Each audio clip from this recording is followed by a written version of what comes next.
বাড়ি ঘর দেশকে প্রভাবিত করোনা দেশের রেকর্ডের সময় তারা খাজনা দিয়েছে। আপনারা জানেন আমারে খাজনা চৌকিদারি ট্যাক্স সব লেছে, আমারে বাড়ির রেকর্ড পাতি সব আছে। তাহলে আমরা অবৈধ হলে পেনবা করি। রাস্তার উপরের লোক যদি অবৈধ না হয় তারে তিনো তার লেছে, আমারে তিনো সেইটাই লেছে। তাহলে আমারে বাড়ি ঘর ভাঙবি, আমরা যাতে একটা টাকা কিনে আমরা বসত করে পারি। যুগে যুগে আমরা খাজনা দিয়েছি, আজকে 100 বছর খাজনা দিয়েছি। এই রেকর্ডের ভিত্তিতে নদীও আছে।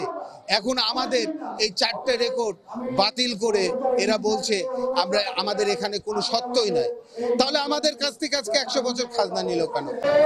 আমরা এখান থেকে কোনো প্রত্যাশাই পাচ্ছি না, কোনোটাই পাচ্ছি না। বারবার এসে মাপছে, বারবার কথা বলছে। আমরা জমির দলিল দেখিয়েছি, আমরা খাজনা খারিজ করা আছে, আমাদের বলছে 4টা দেখান রেকর্ড, 4টা রেকর্ড দেখিয়েছি। এখন পর্যন্ত আমরা কিছুই বুঝতে পারছি না। খালি বলছে আমরা এই জমি, আমাদের রাত্রিবেলায় ভেকু এসেছে, ভেকু এসে তারা এই করেছে, আমরা কিছুই বুঝতে পারছি না। মনে তো সারা জীবনের কামাই দিয়ে ওইসব করেছি, আর ভাঙি চুরি দিলে আমরা করে যাব। সরকারের কাছে আবেদন, আমারে ক্ষতিপূরণ দিন, ক্ষতিপূরণ দিয়ে ভাঙ। তাহলে এইটা তখন আমি নদীতেও ঝাঁপ দিয়েছি, নদীতেও চলাফেরা করেছি, বা নদীর থেকে আমাদের জমি জমার থেকে কাঠ আসতো, রান্না করার চাউল আসতো। কিন্তু এখন এই নদী বন্ধ হয়ে গেল, এখন আমাদেরকে বলছে চলে যেতে হবে। আমি কোথায় যাব? কিন্তু আমাদের দাবি হলো যে আমার যেহেতু জমি, সেহেতু আমাদেরকে জমি দিতে হবে, কিছুটা আমাদেরকে বেঁচে থাকতে হবে, আর কিছুটা আমাদের যদি নাই দেয় যে সম্পূর্ণটাই করবে, তাহলে আমাদের অধিগ্রহণ চাই। আমাদের একটাই দাবি, আমাদের এই বসতি, আমরা যারা এই 100 বছর বসে আছি, আমাদের এই ন্যায্য জমি অধিগ্রহণ করে ক্ষতিপূরণ দেওয়ার জন্য সকলের কাছে আহ্বান জানাচ্ছি।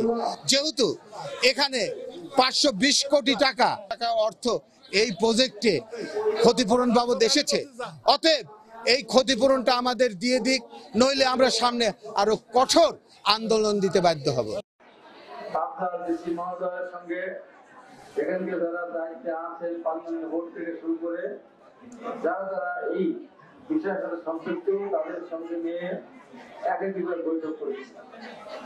আপনারা যে কারণে মিলিয়ে জেলা প্রশাসক সাহেব জানেন, উনি আপনাদের এই দাবি প্রতি অত্যন্ত সহানুভূতি। উনিও চান আপনারা ক্ষতিপূরণ পান। দাগ খতিয়ান সহ সবকিছু আমাদের নামে রেকর্ড হয়েছে। পানি উন্নয়ন বোর্ড বলতেছে যে এটা আমাদের জায়গা, এই পানি উন্নয়ন বোর্ড বলতেছে যে এটা আমাদের জায়গা, এদের এখন এখান থেকে উঠে যেতে হবে। আমরা কেন উঠে যাব? আমরা সেই দাবিতে আমরা আজকে ডিসি সাহেবের এখানে আসছি স্মারকলিপি পেশ করার জন্য, যে আমাদেরকে অবৈধভাবে উচ্ছেদ না করে আমাদেরকে মূল্যায়ন করে আমাদের ক্ষতিপূরণ দিয়ে তারপরে আমাদেরকে সরাই দিক। আবেদন আমাদের একটাই, সেটা হচ্ছে যে নিঃসন্দেহে আমরা অধিগ্রহণের দাবিদার এবং এটা আমরা পেতে পারি। অধিগ্রহণ ক্ষতিপূরণ সাপেক্ষেই, আমাদেরকে উচ্ছেদ করতে হবে না, আমরাই চলে যাব। ক্ষতিপূরণ যারা দাবি করছে তাদের ক্ষতিপূরণের বিষয় তো আপনাদের মাধ্যমে আজকে শুনলাম যে তারা কেউ কেউ নদী পাড়ে যারা বাসিন্দা কাছাকাছি আছে তারা ক্ষতিপূরণ দাবি করছে। ক্ষতিপূরণ পায় কখন? যখন কোনো জমি অধিগ্রহণ হয়। অধিগ্রহণ হলে অধিগ্রহণের আওতায় যারা যে জমিগুলো আসবে সেগুলো ক্ষতিপূরণ পায়। তো এখানে আমাদের এই অংশে কোনো জমি অধিগ্রহণ করা হয়নি, সুতরাং অধিগ্রহণ যেহেতু করা হয়নি, সুতরাং ক্ষতিপূরণ দেওয়ারও সুযোগ নেই। কারণ অধিগ্রহণের হয় নাই বিধায় আমার কাছে কোনো অধিগ্রহণের টাকাও আসে নাই। মন্ত্রণালয় থেকে যে নির্দেশনা আসছে সেটা হচ্ছে যে এখানে আপনার সামনে আছে কাগজ, সেটা বলা হচ্ছে যে পাবনার জেলার যে ইছামতি নদীর 2 পারের বৈধ মালিক বাসিন্দাদের সিএস পেটি রেকর্ড এবং এসএ রেকর্ড, এই রেকর্ড মূলে তাদের কাগজপত্রগুলো যাচাই করে একটা রিপোর্ট দিতে বলেছেন।